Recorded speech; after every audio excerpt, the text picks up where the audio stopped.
জায়গা থেকে গল্পগুলো কাছাকাছি হয়ে যাচ্ছে। আমার এটা ব্যক্তিগত মতামত। সেই জায়গা থেকে উৎসবের গল্পটা আলাদা। এই জনরার ছবি বাংলাদেশে খুব বেশি হয়নি, হয়েছে কিনা আমার জানা নেই।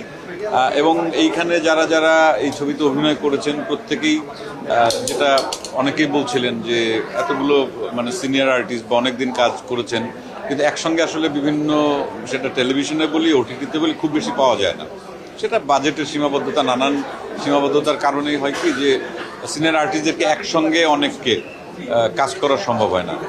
তানিম যেটা করতে পেরেছে, আপনারা তো দেখলেনই এই ছবিতে জাহিদ ভাই আছেন, তারপর মিমি আপা আছেন, আমি, জয়া, অপি, করিম, তার নতুনদের মধ্যে সৌম্য, তারপর সাদিয়া ইমান, সবাই সহই আছেন আর কি, পাভেল ভাই আছেন, আরও যারা যারা আছেন।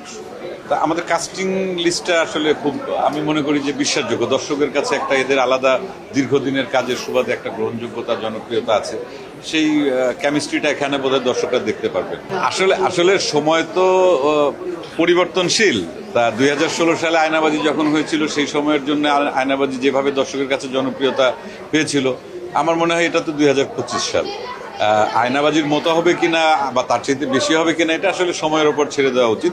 তবে যার যার জায়গা থেকে তানিমের কাজ অনেক কষ্ট করে, অনেক যত্ন করে ও করবেই এই কাজটা, এবং যাদের যাদের ওর কাস্টিংয়ে নেওয়ার ইচ্ছা ছিল সবাইকেও নিতে পেরেছে। সব কিছু মিলিয়ে আমরাও আমাদের মতো করে চেষ্টা করেছি যে দর্শক ভিন্ন কিছু, ভিন্ন স্বাদের একটা সিনেমা পাক, ভালো কিছু পাক। আর সবচেয়ে যেটা বড় কথা, আমাদের এখনকার যে সিনেমাই দেখি না কেন, সপরিবারে গিয়ে কিন্তু দেখার মতো কাজ খুব কম হয়। হয়তো আমি গেলাম দেখতে, আমার ছেলেটাকে নিতে পারলাম না, বা এইরকম হয়। যে এই যে সপরিবারে দেখার যে ছবিটা, এটা আমার মনে হয় যে ঈদের জন্য বিশেষ করে এটা খুব গুরুত্বপূর্ণ একটা বিষয়। এবং এই জায়গা থেকে, এই ভাবনা থেকেই, এবং সব ধরনের দর্শকের জন্য এই ছবিটা, এবং এর জন্য আলাদা মনে হবে না যে এ তো ওই ধরনের গল্প পছন্দ করে বা এই ধরনের। এখানে আমার মনে হয় যে সব ধরনের, সব বয়সের দর্শকের জন্য এটি একটি মানে পারফেক্ট একটা ছবি। আমি তো আসলে এখন একটু মানে ওটিটিতে একটু কাজ করি, সিনেমাতে একটু কাজ করি, আর কাজ একদম কমিয়ে দিয়েছি। এটা একদমই ব্যক্তিগত কারণে, কারণ আমার ছেলেটা বড় হচ্ছে, ওকে একটু অনেক বেশি টাইম দিতে হয়। আগে যেরকম মাসে 30 দিনের মধ্যে ম্যাক্সিমাম দিনই শুটিং করতাম, এখন সেটা কমাতে কমাতে ভালো প্রজেক্ট। তারপর যেটা হচ্ছে যে ম্যাক্সিমাম কাজ দেখা যায় যে ধরনের গল্পে সিনেমা বা ওটিটির অফার আসে, সেই গল্পগুলো আগে করা হয়ে গেছে, ওই ধরনের চরিত্র আগে অভিনয় করে ফেলেছে। দর্শকের কাছে সেই চাওয়াটা বা তাদের চাহিদাটা পূরণের জন্য আসলে আমাকে নতুন গল্পে, নতুন চরিত্রে আসলে হাজির হতে হবে। তো সেই বিষয়টা মাথায় রাখলে পরে দেখা যায় যে কাজগুলো এমনি তখন সিলেক্ট করি খুব কম। তানিম সুনিপুণভাবে এটা মানে সমবন্টন করেছে।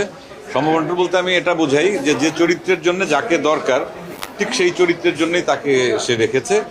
এবং আমি, জয়া বা অপি, আমরা একটু অন্য স্বাদের 3টে চরিত্র অভিনয় করেছি। এবং আপনারা দেখতে পেরেছেন বোধহয় ভূত 1, ভূত 2, ভূত 3।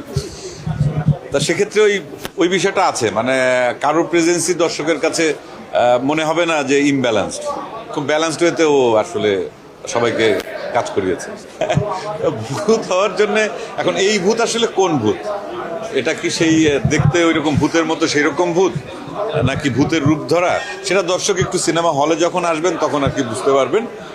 তবে প্রিপারেশন তো সব ধরনের চরিত্র করার জন্যই নিতেই হয়, এটা তার বাইরে কিছু না। যে কোনো চরিত্র করতে গেলে পরে আগে থেকে একটু প্রিপারেশন লাগে।